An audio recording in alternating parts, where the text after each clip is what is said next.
What is up, everyone? Welcome back to Base Damage. Today we're going to be making a tier list of all of the Climax combos between Hololive Volumes 1 and 2.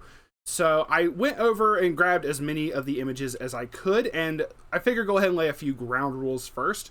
I know that there are some Climax combos, or some Climaxes that work with multiple characters. We are going to look at each one individually, but I'm going to try to come up with an overall score for each of them based off of that. But I'm also going to be just looking at the Climax, mostly just trying to look at the Climax combo effect itself. We're not really going to be analyzing the entire card unless the other abilities in it synergize with the combo itself, whether that be maybe a particular type of buff that helps with it, or something along those lines. Like if it's, I need to be able to, it's like a burn combo and it gives the fucking character hex proof or something, just saying as an example. But other cards that maybe combo with the Climax combo we're not going to be looking at. Say, take example, the Devilish Eyes Toa, I know requires an event. We're not going to be analyzing the event. We're just going to be analyzing the Climax combo effect on the level 3 Toa itself, stuff like that.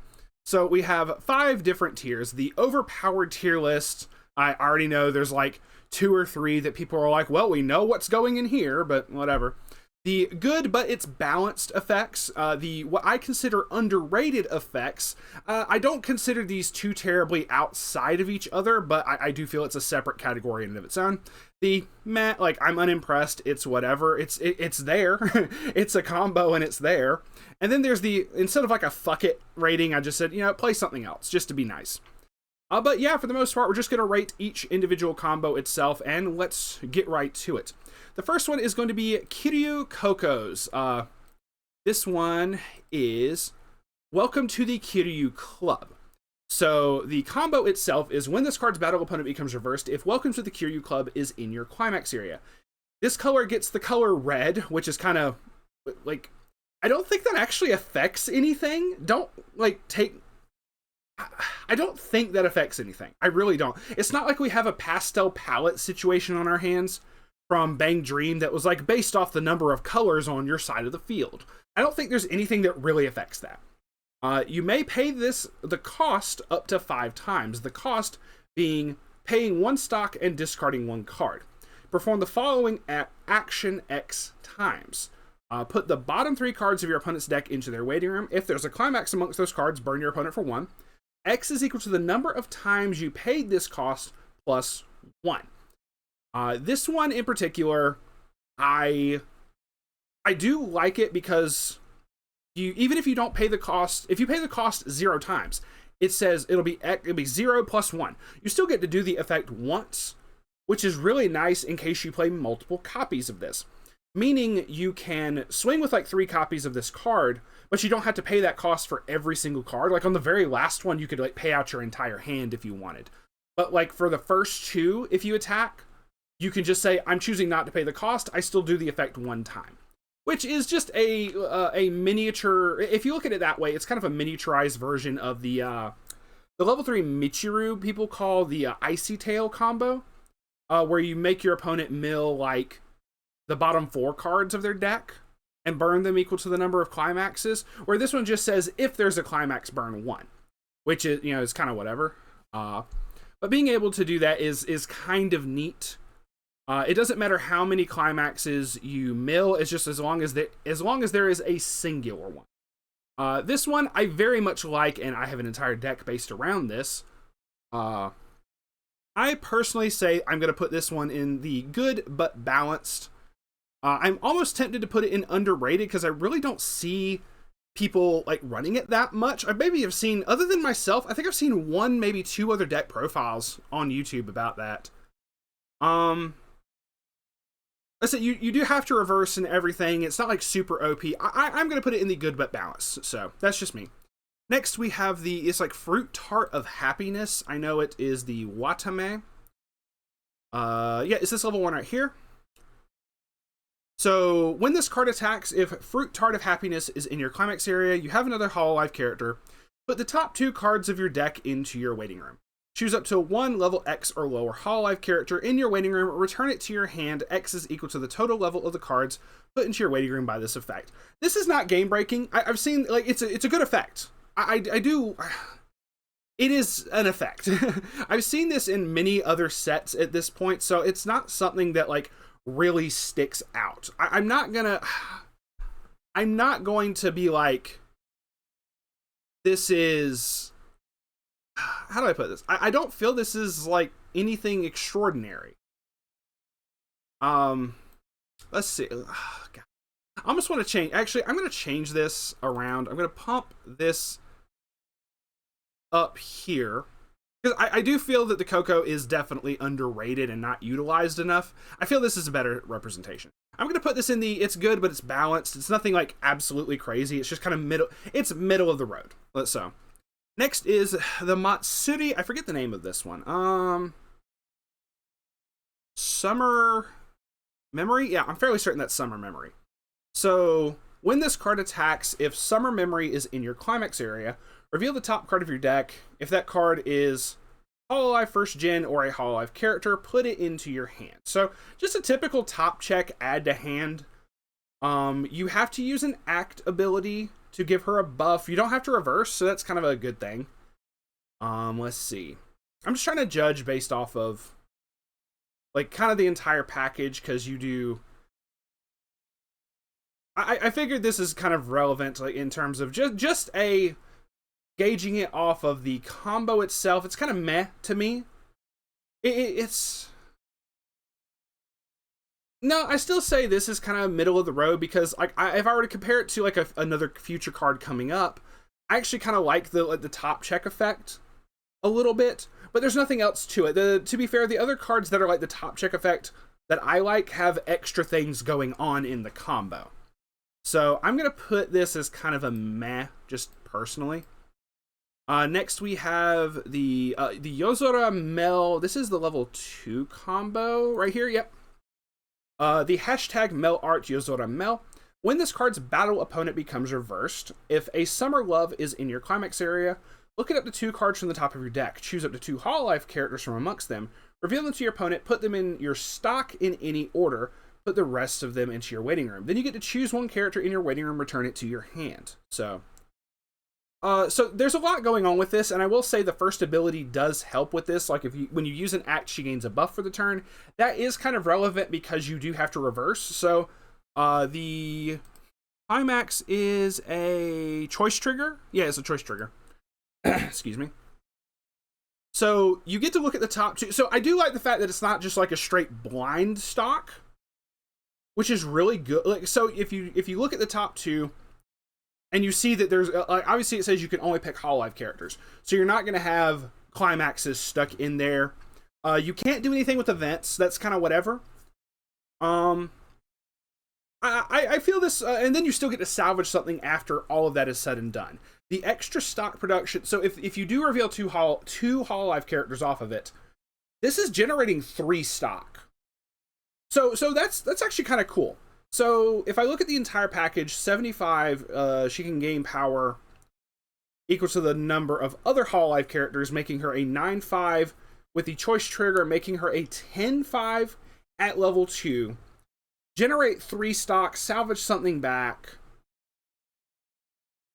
And then you mill you mill the other cards that you reveal. So any Climaxes would go back to would go to the waiting room instead of like back to the top of the deck or whatever.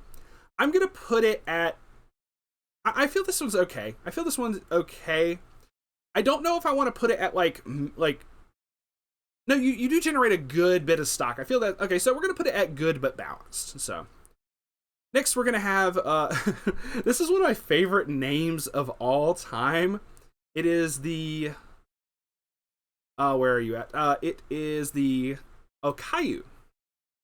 The wanna try touching my secret tum tum off of a gold bar. So on attack, if the tum tum is in Climax area and you have 2 or more other Hololive characters, look at up to 3 cards from the top of your deck, choose up to 1 card from amongst them, put it into your hand, put the rest into your waiting room. Okay, no, this is still this is definitely a good but balanced thing. you do get to pick any one card. Only being able to dig up to like 3 cards for that's kind of kind of fair. I do feel that is a good balanced one, so I'm going to put this in a balanced. So next we have Devilish Eyes. I already know where I'm going to put this. This is underrated. I do actually very much like this. Once again, it's off of the Toa. Luckily, the entire card is just the Climax combo. You do have to discard a particular event, but I do have an entire deck based off of this combo. When this card attacks, if Devilish Eyes is in your Climax area and you have another Hololive character, you can pay 2, pitch that event. If you do, deal 2 damage to your opponent 2 times. I do feel this is very underrated. You don't have to reverse. You just have to pitch a particular event on attack. That's it. You can do this. You can have this burn effect go off before they even have the chance to use like a money counter effect on you, which is really, really cool in my mind. You don't you can even side and do this effect and just burn 2 twice. I do think this is underrated. It is sad, unlike like say the Birdcage DV. You don't heal off of it or anything, but I still feel this is a very underrated card. Call me biased, yeah, fuck it, whatever. Suisei Symphony. This is really cool. There's a lot of things going on with this. I want to put this in overpowered. I want to have this as an overpowered thing, but the rule was we're just basing the Climax combo itself. So the Suisei Symphony Climax combo, when it's placed into your Climax area, if you have a full field of Hololive characters, this gets 1,000 power, and at the beginning of your opponent's attack phase, you can give a character -2 soul until end of turn. So that lasts until the end of your opponent's next turn. Now, I will say this is effectively a wall. I'm going to look at the first effect because with the attack buff, she's sitting at a 12k minimum during your opponent's turn with a -2 soul.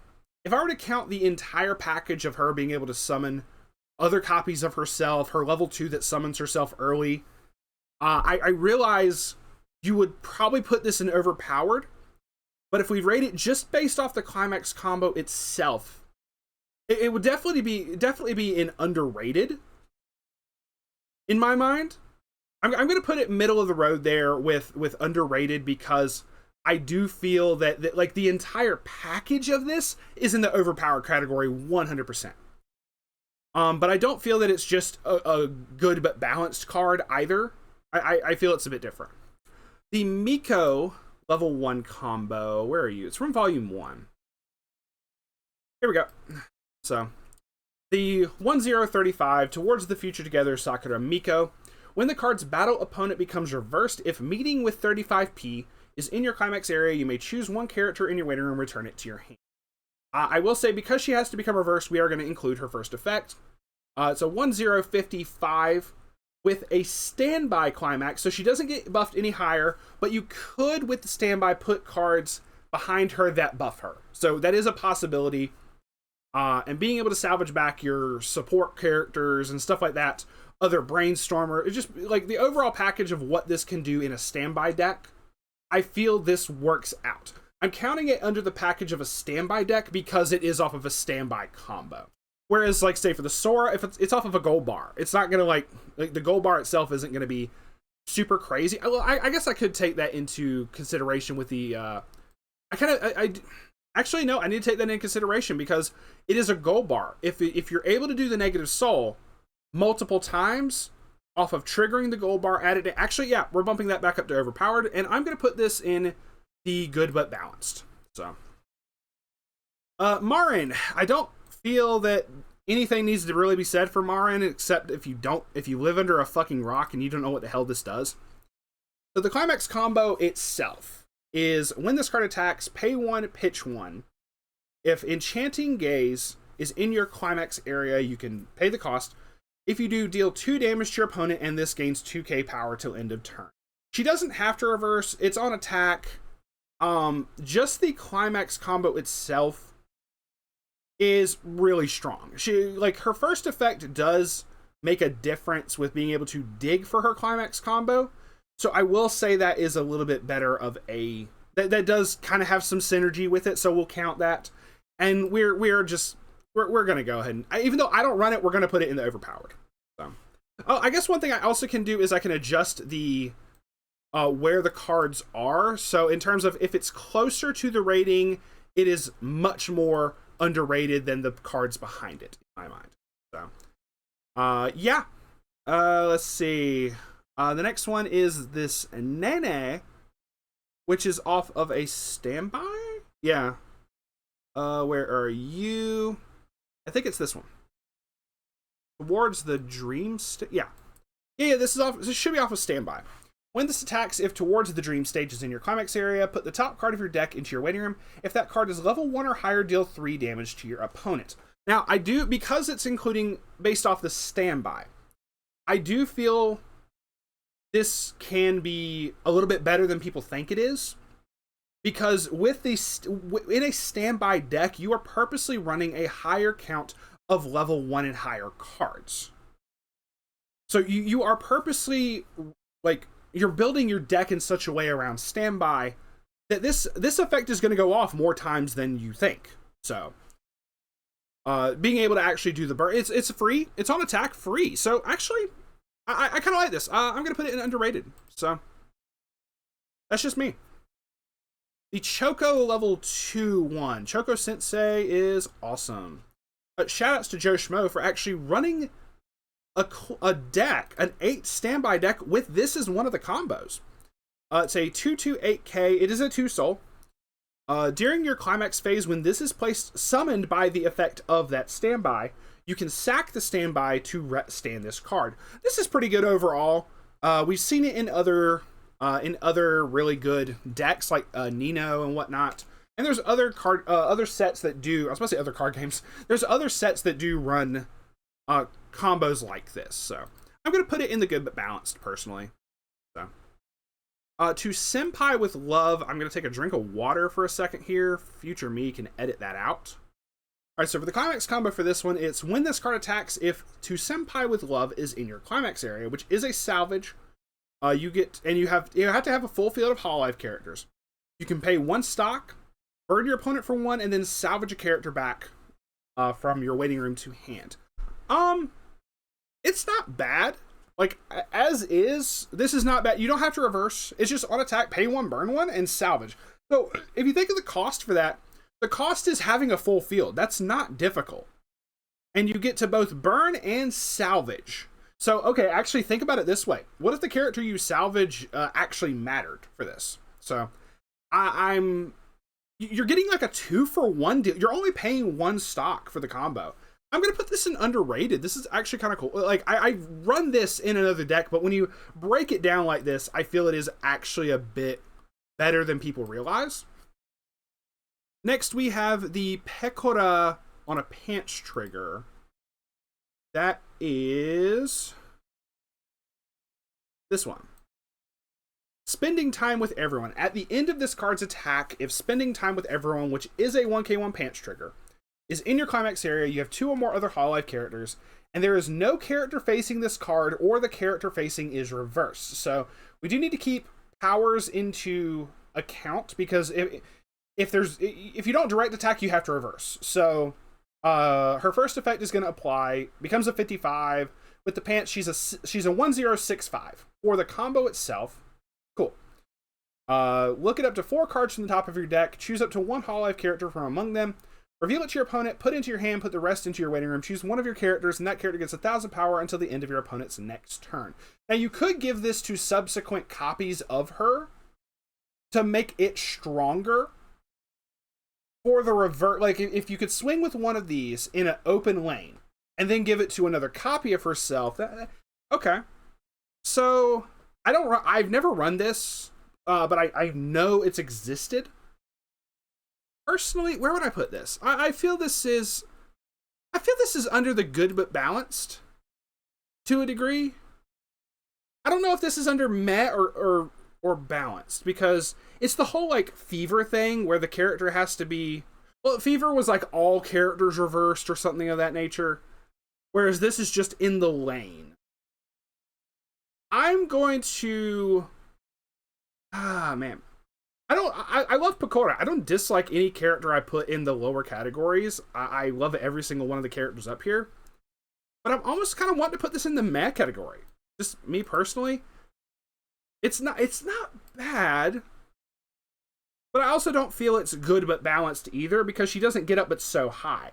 So next is this is Aqua. Hold on, is there more than one Aqua Climax? I think this is the only one. Okay, I couldn't remember if there was more than one Aqua. This is from first set. Yeah, this is this one. So when this card is a 3/2/10K, when this attacks, if gaming on a day off, were you a book? No, your pants. I see the crit trigger. And you have 2 or more other Hololive characters. Choose one of the following effects and perform it. So free, okay, cool. Your opponent returns the top 10 cards of their stock to their deck, shuffles their deck, and puts the same number of cards from the top of their deck into their stock. I didn't know this did that. Okay. Choose 2 cards, and then the other effects are... It's 2 separate effects. Choose 2 cards in your hand, put them into the waiting room. If you put 2 cards into your waiting room, deal 3 damage to your opponent. Look at up to 2 cards from the top of your deck and put them on top of the deck in any order. So this has a built-in Buns for Luck-ish effect. You don't make them... So the difference between Buns for Luck and this is Buns for Luck is a... Make your opponent send all of their stock to the waiting room. And then they blind stock from the top of the deck. Whereas this is just return the top 10.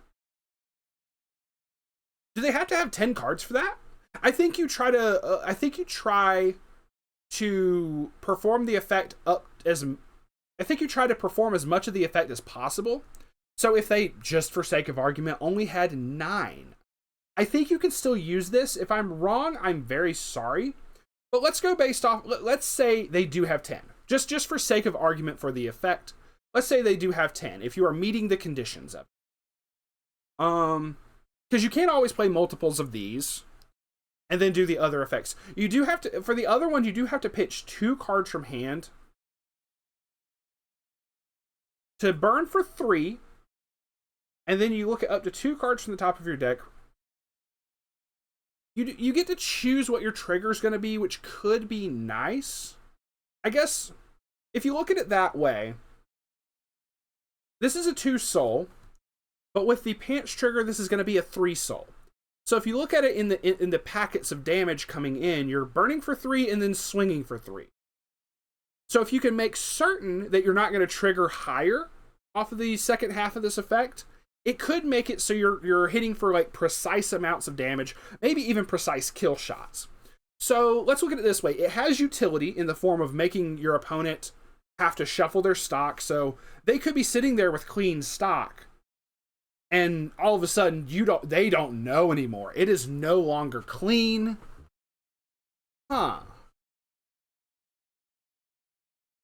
Turning it into a complete unknown like that, it depends on the game state.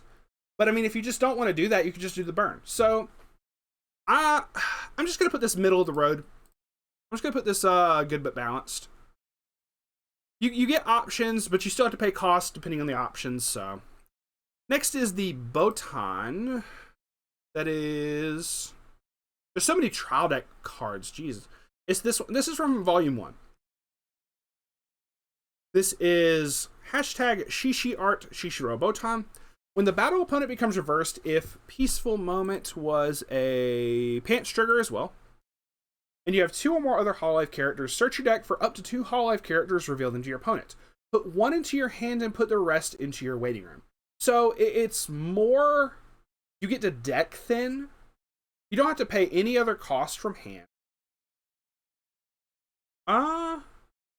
Okay, so just looking at it as is, well, I guess you do have to take the first effect into account, because it does have to reverse. During your turn, if there's a card in your memory, this gains 3k power, meaning with the pants trigger, it's going to be sitting at 8k. That's fairly sizable before any other buffs. So, yeah, no, this is kind of standard. This is another good but balanced. Maybe I should separate it into good and balanced. I don't know. Maybe I should have done 6. Whatever. This could be a very big portion here. Shion's birthday. This is this one. You can early play this, so but it requires the level 3 Aqua, so that's whatever. At the end of this card's attack, you can discard 1 card and sack the pants trigger. Doing so would make it so if other characters hadn't attacked just yet, because it's the 1k1 buff, they would lose that 1k1 buff. Just stating. But that also means you could poke for a precise amount of damage. Just stating. Typically, you're probably just going to attack with this last. It doesn't matter, because you can only pull this off once. Look at up to 4 cards from the top of your deck. Choose up to 4 Hololive characters from amongst them. Reveal them to your opponent, put them into your hand, put the rest into your waiting room, and this card gets 1,000 power until the end of your opponent's next turn. I do feel the early play makes this a bit more viable, because then you're sitting with like an 8 to 9k. Like you're sitting with like an 8k defensively. At level 2, like if you get pushed to level 2 first, it's whatever. So, I'm going to put this in, like, actually, I do feel this is actually pretty decent.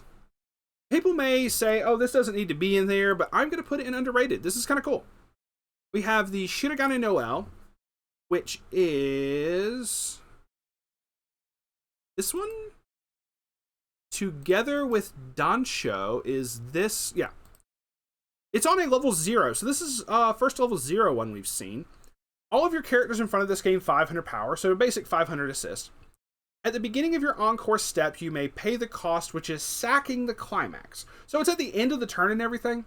If you do, put up to 3 cards from the top of your deck into your waiting room, choose up to 1 level X or lower Hololive character in your waiting room, return it to your hand. X is equal to the number of Hololive characters put into your waiting room by this effect. So, being able to like do this every single turn starting at level 0 is actually kind of nice. You can be much more aggressive with this kind of deck. Huh. I just thought of another thing that I forgot to mention in the rules. We're not going to be counting cards that have faux climax combos. Cards that state like if this reverses the opponent while there's a climax or some shit. I'm not going to count those. I know there's several cards that have that. I forgot to state that at the beginning of the video.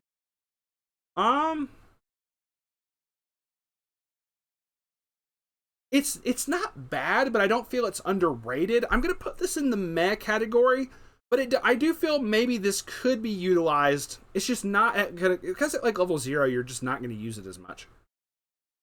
You are looking. I do feel that, like you would build a deck around this very aggressive, so you could just pop like a climax every fucking turn and just go to town. So I don't know. I'm going to put it in the meh, but I don't dislike it, but I feel it's not like jumping out at me, if that makes any sense. Next is this is from the trial deck, I think. It's another.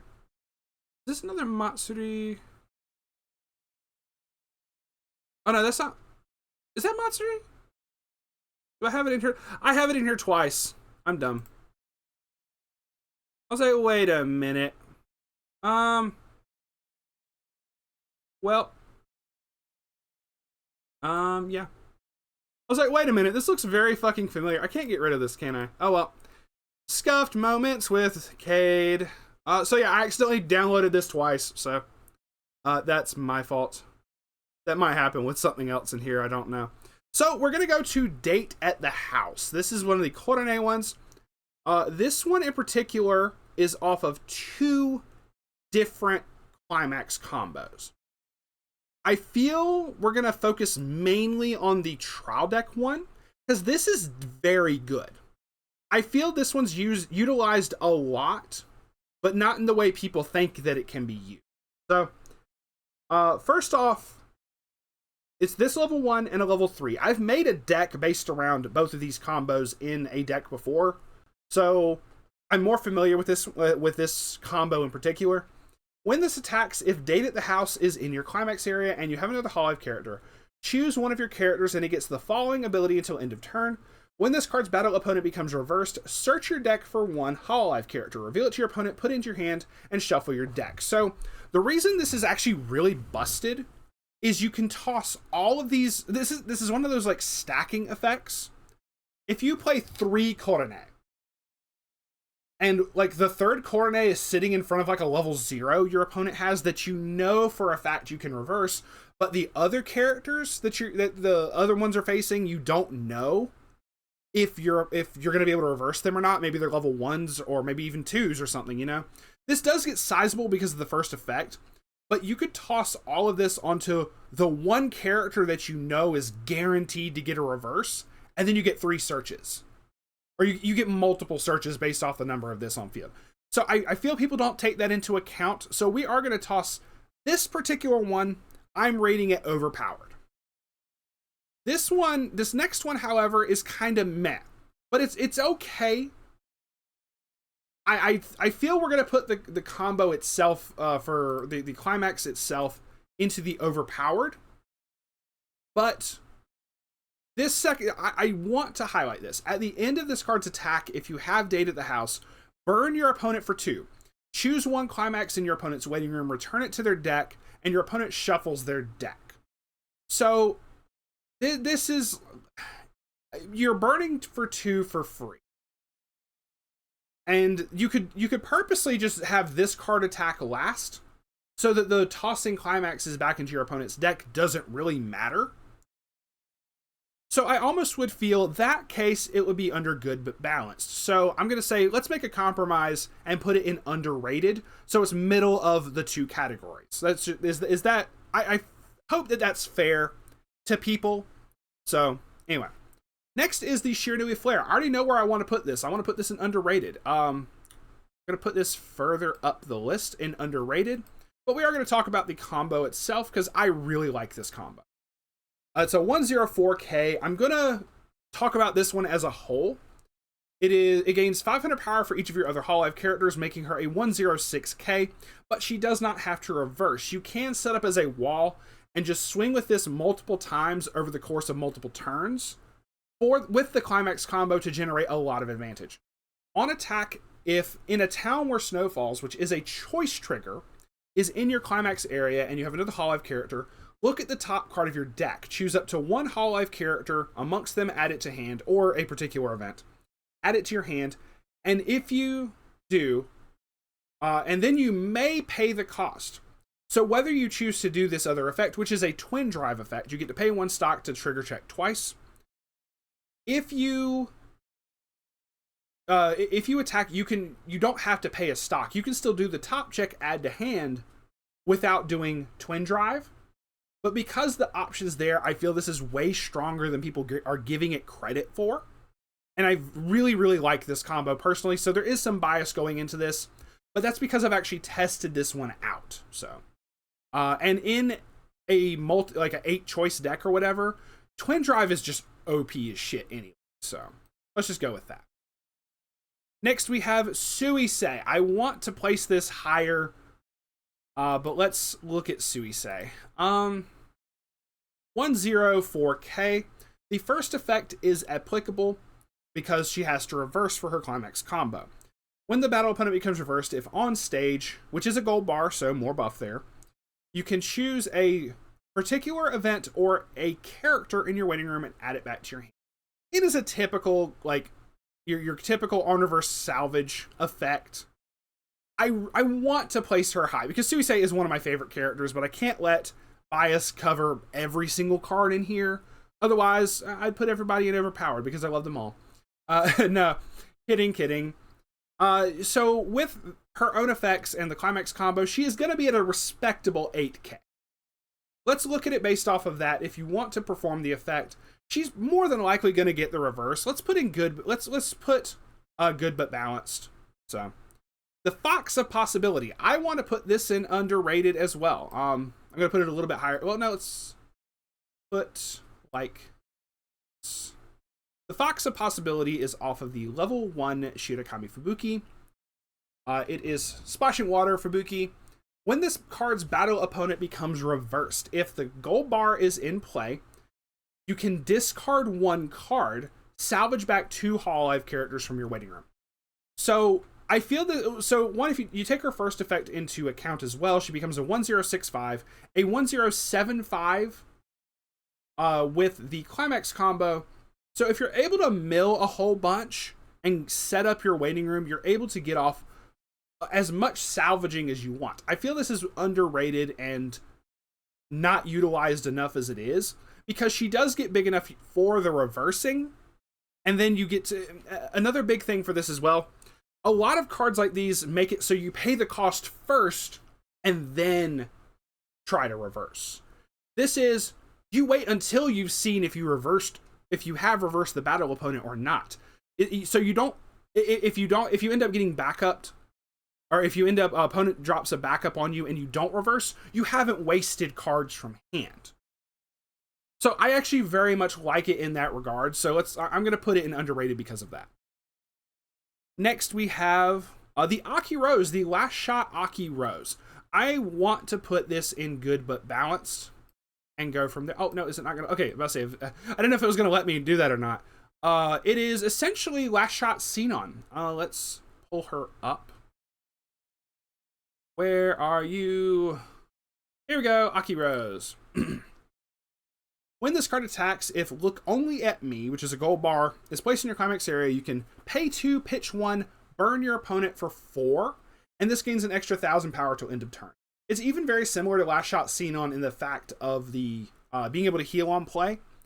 Xenon has some other shit going on, so we're not going to worry about that as well. Like if the burn gets canceled, she gets a massive buff, whereas this, regardless of the burn, she still gets a buff. You know, regardless of whether it gets canceled or not, she still gets a buff. Very nice. So being able to do what Last Shot Xenon does is really nice. I don't feel that it's super overpowered because it is like a big packet of damage, and I feel it's a fair enough cost. So we're gonna put that in the fair, but the good but balanced. The Fox of not Fox of Possibility. This is Sky of Falling Stars? Yeah, it's off of the Mio. Here we go. The Trodek one. On attack, if Sky of Falling Stars is in your Climax area, you can pay 1 stock. If you do, look at up to 2 cards from the top of your opponent's deck. Choose up to 2 cards from amongst them, put them on top of their deck in any order, and put the rest of them into their waiting room. And this card gains 2k power until the end of your opponent's next turn. So what this does is very similar to a level 3 Mocha from Bang Dream. It's not exact because for that one you get to look at your cards as well. So basically what you do with this effect is you pay the 1 stock, look at the top 2 cards of your opponent's deck. If you see any climaxes, you just pitch them to their waiting room and say, "Ha, you're not canceling with these," you know. It would be nicer if you could dig a little bit more. But then she still gets a sizable buff until the end of your opponent's next turn. So a minimum of like a 12k, which you still get to use the attack right then and there. So because it's on a gold bar, she'll be swinging as a 13. She heals on play. That's kind of, you can't really count that. So she's swinging as a 13, which is very sizable, to be completely fair. And you don't have to reverse for this. It's on attack. It makes it so her damage is more than likely going to stick, which is really nice too. Because you can't check the top of your deck like the Mocha can, I don't want to put this in like obviously it's not going to be overpowered. I also don't want to put it in underrated. I feel this is just, it's balanced. It's cool. The Kanata one. This has 2 different cards with Climax combos, and I'm fairly certain people are going to be like, oh, this goes in overpowered automatically. Actually, let's talk about the level 2 first. The level 2 is very simple. It lets you sack this to summon the other level 3 when you play the Climax, which is pretty cool. You do summon the Kanata from hand. I just wanted to point out both of them, so because it is listed as a Climax combo. At the beginning of your attack phase, if Stay Like This Just for Today is in your Climax area, and you have 4 or more other Hololive characters, choose up to 2 Hololive characters in your waiting room, return up to 2 of them to your hand, and put the rest into your stock in any order. This is out of a trial deck, for fuck's sake.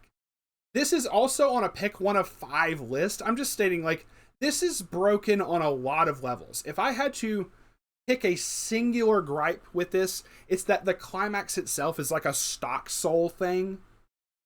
Or I forget if it was like blind stock or something, but it's my only gripe in that regard. Otherwise, the effect itself is busted. Let's be real. This has to go in overpowered. No two ways about it. I put in Devilish Eyes twice as well. Fuck me. Oh well. Next is the Luna. This was off of... Oh, there is another Toa. Hold on, No, the other Toa. I'll say, did I accidentally put that one in twice for Toa? No, there is the other Toa as well. So sorry. The Luna is this level 1 right here. 1055. She gets minus a level on stage. When this card attacks, if Sweet Princess is in your Climax area, you may pay the cost, which is put the top card of your stock into your waiting room, or sack the Climax. Choose this card and one of your other characters, and those cards get the following ability until end of turn. When this card becomes when the battle opponent becomes reversed, you may choose a 4th gen, which is an event, or a Hololive character in your waiting room, return it to your hand. So you either pay... This is kind of meh to me. I do like the fact that it gives it to this and one other character. So the fact that this gives a on-reverse salvage to 2 different characters is kind of whatever. My issue here, though, this is a Climax that doesn't give any power, I don't think. Hold on, let me double check real quick. Okay, Sweet Princess says... On play, choose a level 1 or lower character in your waiting room, put it into your stock, and all of your characters get +1 soul till end of turn.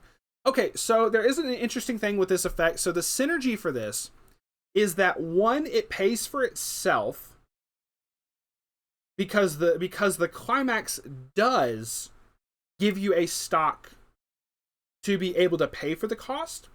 The other thing is, if you don't want to pay that, if you need to build up the stock, the way that this Climax works, because I've learned about this in terms of how effects work, it gives the characters +1 soul till end of turn.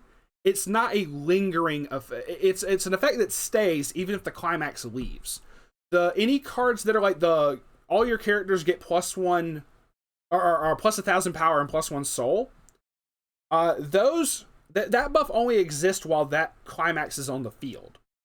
So you have to be mindful of that. Whereas this, they already have the soul, so sacking the Climax doesn't matter. The only instance where the Climax matters is if you're trying to play multiples of this. But it doesn't give any buff, and you have to reverse.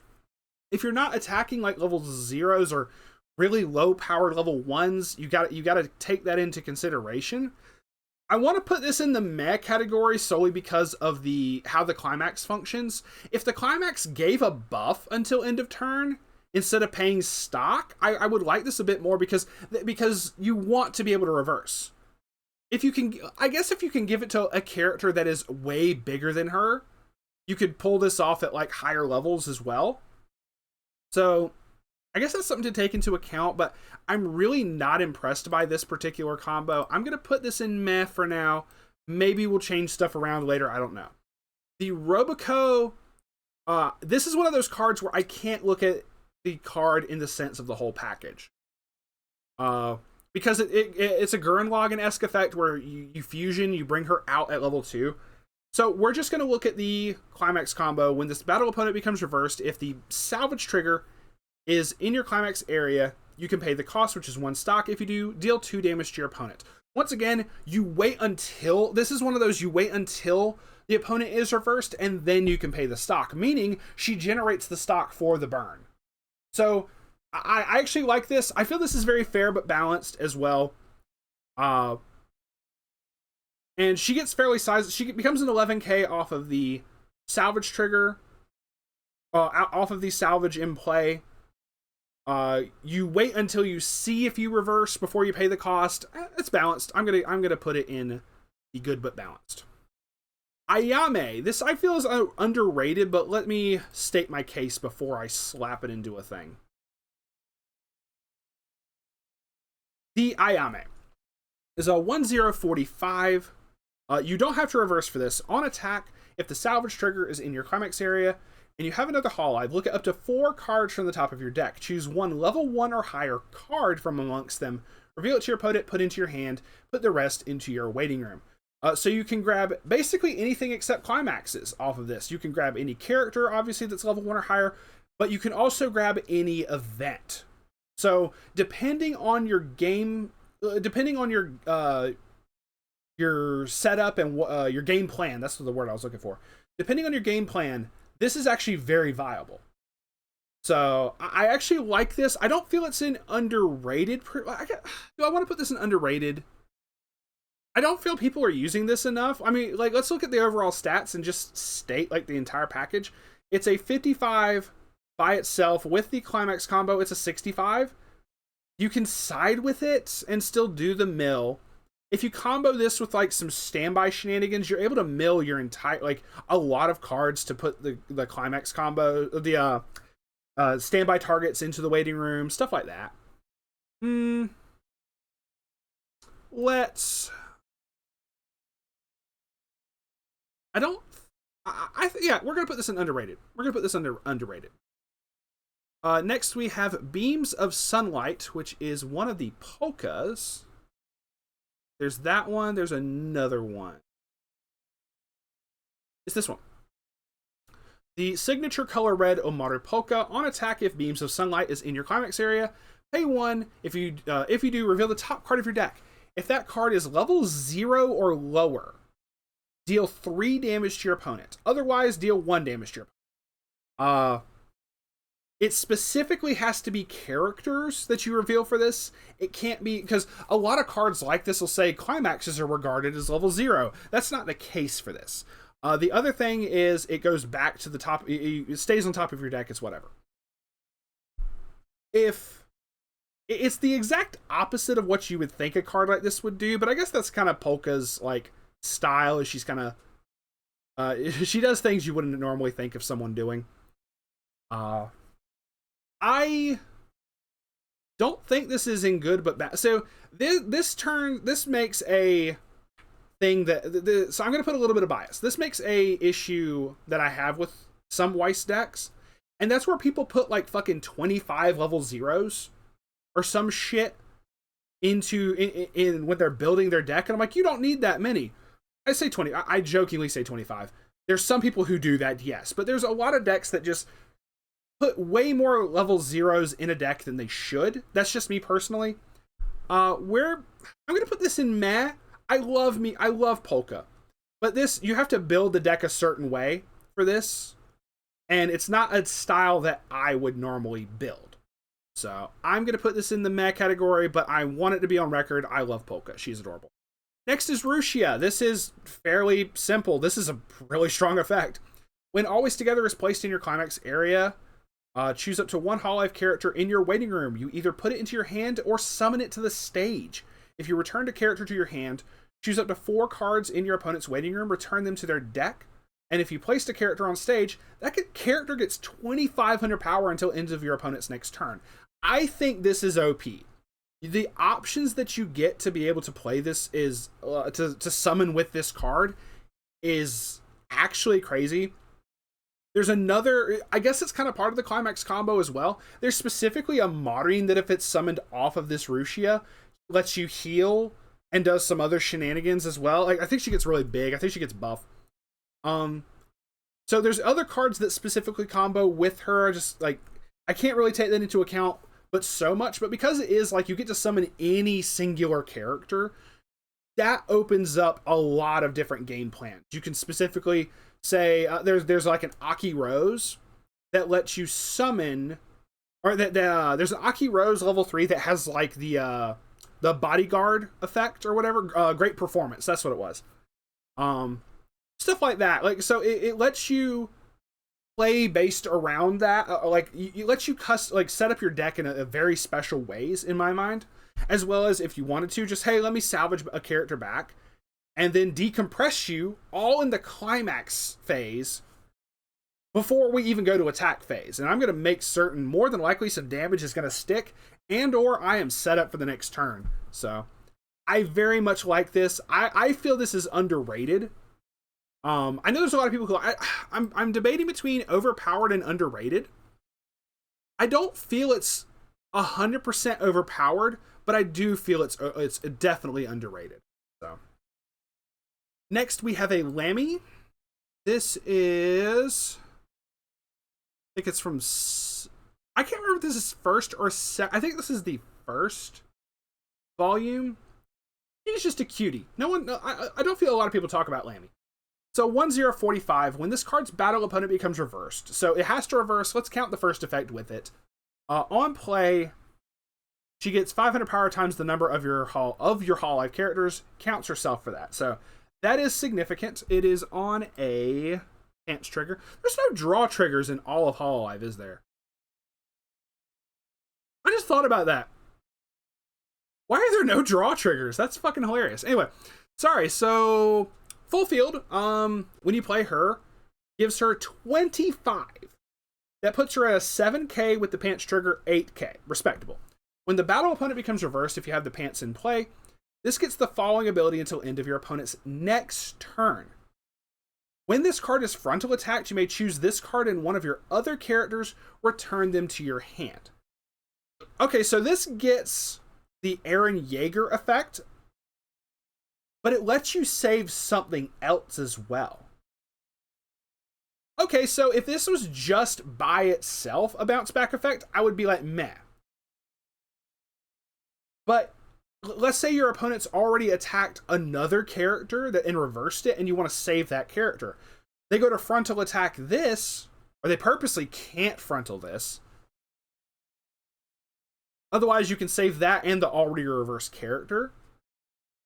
Then if your opponent sides against this, she can't get any bigger the next turn. Even if you had the pants trigger, the biggest she can get's a 55 to try to reverse.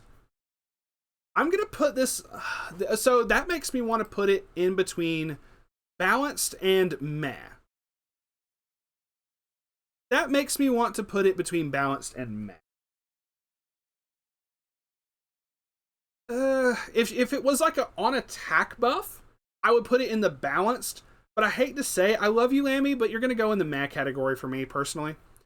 Caillou and Mori is the next one. Oh, God, I love this. I love this so much. You do have to build your deck based around this card because it depends on how many crit triggers you mill. On attack, you can mill up to 4 if you have the Climax in play. You get to salvage back a character whose level is equal to or lower the number of crit triggers you milled with the effect, and she gains a little bit of an extra buff. She doesn't have to reverse. It's all an attack. You get to mill and set up, like, because you are working with, like, choice trigger with her, depending on the rest of your setup, you could potentially be milling targets with, like, your climaxes and stuff like that. This is a lot to unpack in one singular package, but I mean, that's Callie in a nutshell. There's way more to her than meets. So, yeah, no, I'm definitely liking. I'm actually kind of wanting to put this in the overpowered, because also if you mill climaxes with the crit triggers, that counts towards it.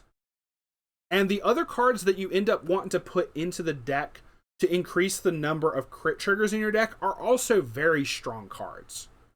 So I'm counting those in terms of you're building your effect around you're building your deck around this effect. I want to put this in overpowered. This is partial bias, but at the same time, this is just really good. So next, we're going to do this. Did I already do this one? Just making sure because I've already fucked up twice. We have the Subaru. Oh, this is okay. So this is Subaru. I actually want to put this in underrated. Summer Memories Ozora Subaru is a 1045. When Sun Shining is placed on your Climax area, if you have another Hololive, This gets the following abilities until the end of your opponent's next turn. She gets Twin Drive. You can pay a stock to trigger check twice. And she gets, when this is frontal attacked, you may return this card to your hand. When this card attacks, if all of your characters are Hololive, choose one of your Hololive characters and it gets 1500 power until end of turn. I count that because even if you, you don't have to reverse for any of these effects. She just gets the bounce back effect for free. Even though she doesn't outright generate advantage, whether it's salvaging back a character or a top check if it's a Hololive add to hand, she doesn't have those effects like the Flare does. But what she does do is, if depending on how you build your deck, if you build a deck with multiple choice triggers, standby triggers and stuff like that, it gives you the advantage depending on what things you trigger. And then even if your opponent decides to side attack her so she doesn't bounce back, she still is able to give herself a buff the following turn simply by attacking. And that's not even Climax combo related. So she still is very viable even in subsequent turns. I want to put her in underrated. Even though I'm not like a big fan of Subaru, I actually think this is a very underrated card. Laplace, the level 3 Laplace from Volume 2. We're not going to take into consideration that you have to have this Laplace for like 5 other card effects for the resonate shit. We're just going to go based off the Climax combo. When this attacks, if both hands full of happiness is in your Climax area, she gets the following ability until end of turn. Up to 1 time per turn when damage dealt by this card is cancelled, deal 1 damage to your opponent X times. If the total number of... the burn X times is dependent on the number of this Laplace on your field. So if you only have 1 copy of her, you only burn for 1. But if you have 2 or more copies of her, the burn 1 happens twice instead. So that is kind of significant in that regard. It's nothing to write home about.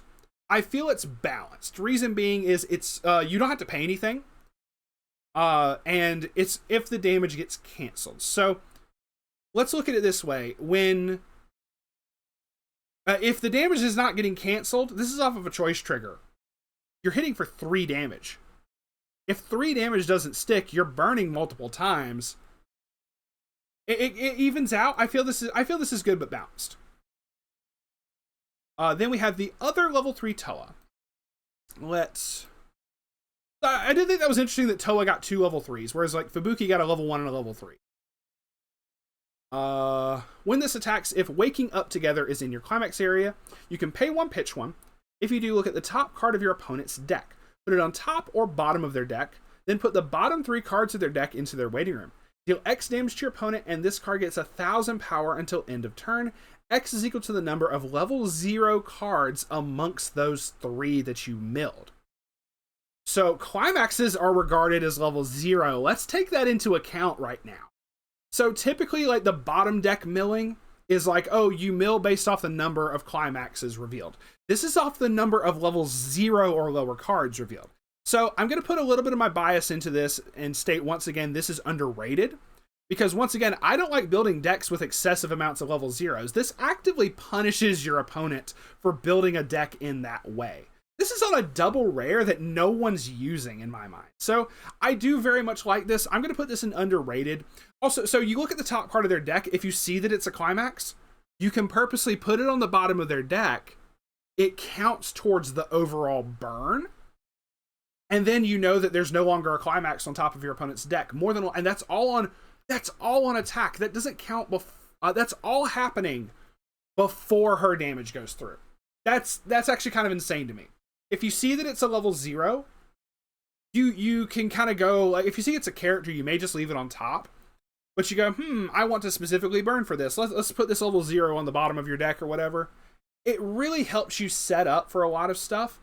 But if specifically, it shines if you see a Climax, you still get to add that to the burn count. So, and once again, punishing, the people who like to run excessive level 0s, I'm all for it. Fuck it. This is going in underrated. So, next we have Fauna. I love Fauna, but I don't think this is a good combo, if I remember correctly. It is a level 0. At the beginning of your Encore step, you can sack the gold bar. If you do look at up to 4 cards from the top of your deck, Choose up to one event or Hololive character from amongst them, add it to your hand, put the rest into your waiting room. This is okay. This is a combo. It exists. I'm throwing this into meh. I don't hate it, but I'm almost tempted to put it in play something else. I'm not even kidding. I love me some Fauna, but I'm very tempted to put this in play something else because it's like, why? No. It just doesn't really do much. Honestly, you know what? I love the Noel. We're going to put this and the Fauna in play something else. Because this also was on like a level 0, but you have to be like super aggressive with it, so let's just not. The next is Bae. The Bae for this was kind of interesting, but it's also kind of meh. When Thank Chew is placed in your Climax area, if you have 2 or more other Hololive characters, this gets the ability until the end of your opponent's next turn. During your opponent's turn, this can't be reversed, which is significant. It's better than the bounce back effects in a way. Well, okay, no, actually the bounce back effects are better because if you think about it, your opponent can still frontal this all they want and push for their full amount of damage. Whether they know this is going to get reversed or not. A lot of the times with the bounce back effects, it's a mind game. Your opponent isn't going to want to let you bounce that back to their hand so that you would have hand advantage off of that. So, when this card attacks, look at up to 2 cards from the top of your deck, choose 1 card amongst them, put it on top of the deck, and put the rest into your waiting room. You get to choose your triggers off of this, which is cool. To be fair, both of these effects, you just get these for free. You don't have to reverse. Even though she's going to get up to a respectable 7-5 on attack. Oh, it's when the Climax gets played. It's not even on declaration of her attack. Okay, so it says during your opponent's turn, this can't be reversed. If she attacks and gets, she can still get reversed the turn she attacks with this. She doesn't get the can't be reversed effect until your opponent's turn. That is something to take into account, but I mean, you can purposely side and you still have it no matter what. To be fair as well, because you get to choose what your triggers are going to be, you can safely side attack. This is difficult. This one's actually kind of difficult. We still have several to go through. Shit. Let's put Bae in the low balanced tier. It's either balanced or meh. I kind of want to put it in balanced. Yeah, let's do balance for this. Okay, the Fubuki is, I think, going to be under balanced. I realize it's been going for like an hour now. When this attacks, if Shirakami's secret base, which is a gold bar, is in your Climax area, you can pay 1 and pitch 2. That 2 is kind of a hefty cost from hand. Deal 2 damage to your opponent, choose up to 2 cards in your opponent's waiting room, return them to their deck, and your opponent shuffles their deck. A little bit of decompression doesn't really offset the cost to me, so I'm going to put this under meh. The Chloe. Okay, this has a big thing about it. I want to put the Chloe in good but balanced, and hear me out. A lot of people are going to be like, it deserves to be way higher. You can't run this combo without the level 3 Laplace. You have to, on attack, if you have the Climax in play, you have to reveal the Laplace to resonate. The one you have to reveal is this Laplace we talked about before. If you don't have this in hand, this combo's dead. It's dead in the water. She gets very big, to be completely fair. She does not have to reverse, but she can get up to an 8k with all of her buffs. And the Climax and obviously everything. You get to salvage any Hololive character back, and then you reveal the top card of your deck. If it's level 1 or higher, you put it into your stock. I feel this is the overall package is good if you have the Resonate. But because it relies on another card, like having to have that card in hand, I don't understand the fucking deck profiles I've seen people post where it's like, I'm running, the Chloe package and only 2 copies of the level 3 Laplace. No, I don't think you should be doing that. That's just me personally. Whatever. Yeah, let's not do that.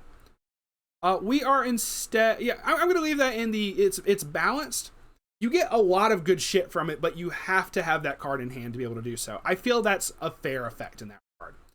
The Ollie, I'm going to put in balanced. I already know the effect off the top of my head because I was literally working on a deck profile for it. It is... Where are you, Ollie? Come on. Where the fuck did you go, bish? Oh, it's right here. God. I would say if it was a snake, it would have bit me, but I mean, I kind of wouldn't mind if this zombie bit me. When you play the salvage trigger, you get to pay 1, pitch a Hololive to summon her back to the field, and then she heals off of that. So, I think it's pretty cool. I don't think there's a lot of stuff that needs to be like stated about it. I don't think it's underrated by any means of the imagination, but I do have a very fun deck profile for this coming out, so just saying. Then we have the Ozki standby trigger. This, I want to put in underrated. I really like the level 0 combo for this. This one in particular, when the standby gets played, you can sack the standby and bounce this level 0 back to your hand to search your deck for any Hololive and add it to hand. This is just really fucking good. I guess the first effect is kind of applicable because it bounces back and you can play it multiple times. On play, give a character 1,000 until the end of turn. So the other thing for this is if you don't have any, if you have a full field, you play this, you bounce it back to hand and sack the standby, you still get to summon off of the standby.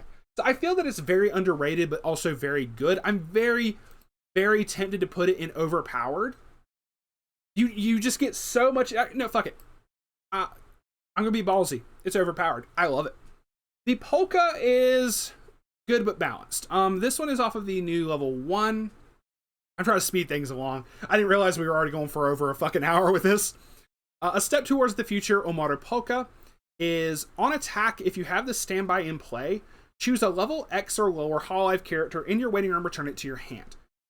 This gets 1,000 power till end of turn. X is equal to the number of cards with different names in your memory. She's a good standby target because the stat, she becomes a 1/175, but that's beside the point. If you don't have any cards in your memory, you don't get to salvage back anything that's like overtly crazy. So normally that would tell me to put it in the meh tier, but I'm putting it in balance because you can still grab back level 0s even if you have no cards in memory. So X would be equal to 0. You can choose a level 0 or lower character in your waiting room, add it back to your hand.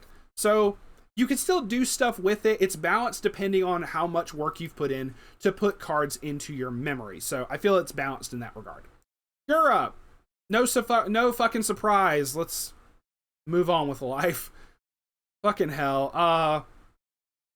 Gura, on attack, pay 2, pitch 1, burn your opponent for 2, potentially burn them for 1 twice, and then her damage comes through. There's nothing needs to be stated there. The Risu, I actually really like this Risu. It is not down here. Where the hell did you go, Risu? Right here, right here. This one is a step towards the future, Ayunda Risu. At the beginning of your attack phase, if the pants trigger is in play, choose one of the following abilities, and this card gets that ability until end of turn. Either on attack, salvage back a character from waiting room, and then put another character from waiting room to stock, which is very similar to the Toph from Avatar.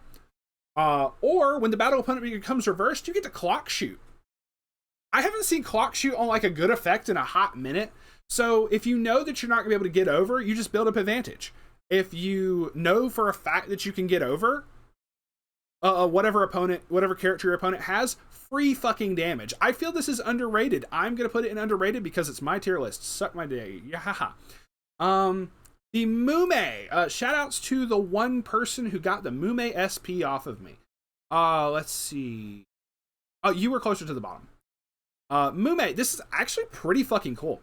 On attack, if on a Twilight Hill is in your Climax area and all of your characters are Hololive, look at the top card of your deck, choose up to 1 event or Hololive character amongst them, add it to your hand, then choose a Hololive character in your waiting room and return it to your hand, then you discard 1 card. I feel this is very fair but balanced. I'm kind of middle of the road with this between... You don't have to reverse. I feel it's between underrated and balanced. You do get a sizable amount of advantage off of this. but it's also very fair in like, it's not like the turn that it's played. If it somehow stays on the field multiple turns, it's just on attack you gain the buffs, even though it doesn't have to reverse, which is nice. If you see that you could potentially get 2 cards for having to discard 1 card. You don't have to pay that cost ahead of time. It's at the very end of the effect. So, I want to put this in underrated. Mume's awesome. I want to put Suisei into underrated because of okay, so 2 things. 1, a level 0. You can pay 1 and sack this for the Climax combo to summon the level 3 Suisei from your hand to the field. And you get to do a couple things with the Suisei. What I feel is a very fair effect in general. At the beginning of your attack phase, if you have the pants trigger in play, you get to pick one of the following effects and perform it. I'm going to talk about the second effect first.